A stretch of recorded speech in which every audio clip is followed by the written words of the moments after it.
Bonjour, aujourd'hui on va construire des mechas géants, traverser des rivières et aider des villages en détresse dans Sight.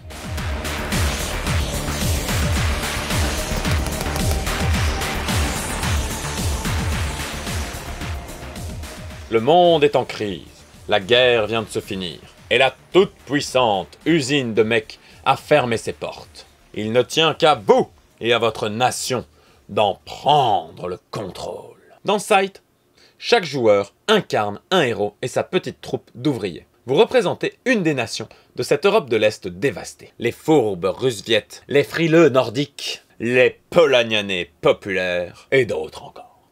Chacune de ces factions commence avec un placement différent sur les différentes pistes du plateau et aussi sur le plateau lui-même, une habileté spéciale et un artwork qui fait mal aux yeux tellement qu'il est beau. Mais en plus, et là ils ont poussé l'asymétrie vraiment loin, votre plateau joueur est en deux parties, toutes les deux asymétriques. Et elles se combinent différemment à chaque partie. On obtient donc des factions vraiment uniques à chaque fois. Même l'ordre de tour est décidé par les factions. Le but, être la nation la plus riche et puissante à la fin. Et pour ça, il faut être populaire. On va donc tout le temps devoir jongler entre popularité et efficacité, car souvent une action trop violente ou pas assez brave nous apporte des sanctions. Mais donc comment on va faire pour y arriver? On va déplacer nos mecs, travailleurs et héros à travers la carte pour prendre le contrôle des hexagones les plus intéressants. Produire des ressources sur ceux-ci selon le nombre d'ouvriers présents sur cet hexagone.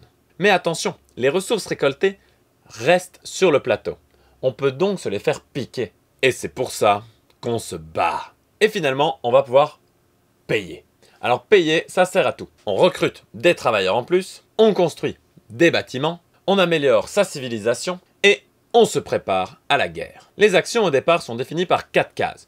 À partir du moment où on contrôle l'usine, on en a une 5e. À notre tour, on déplace notre marqueur action sur une autre case. On effectue une des actions qui y sont disponibles. Puis, c'est au tour du joueur suivant. Le seul point vraiment négatif, c'est que pour l'instant, ces cases actions sont assez confuses. Et c'est assez difficile de se retrouver dans cette espèce de jungle d'icônes et de savoir qu'est-ce qu'on peut faire si on met son jeton là. Surtout que chacun de ces trucs va être activé de manière différente selon qu'on veut l'améliorer, l'utiliser ou carrément le transformer. Mais comme je l'ai dit, le jeu est encore un prototype et ils arrangeront ça en temps voulu. Par contre, et c'est là que ça sent vraiment bon, parmi les autres Civ Wargames qu'il y a un petit peu partout, c'est que ce système d'upgrade de civilisation sort complètement du bon vieux système des cartes et des technologies, qui sont classées là dans des arbres et dans des machins, avec plein de textes et on perd plein de temps à comprendre toutes les petites subtilités de chaque technologie.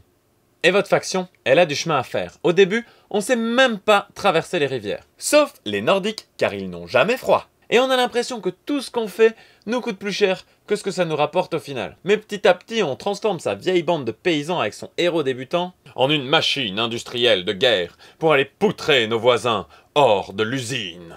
Pour les combats, on va utiliser le très acclamé système du disque secret.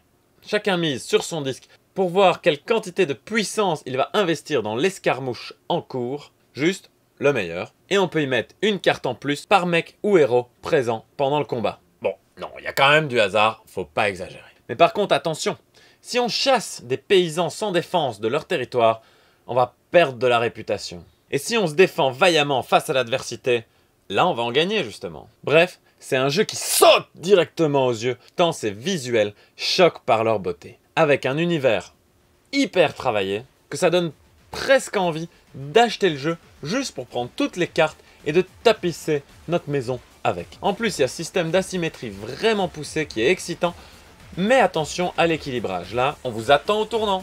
Attention!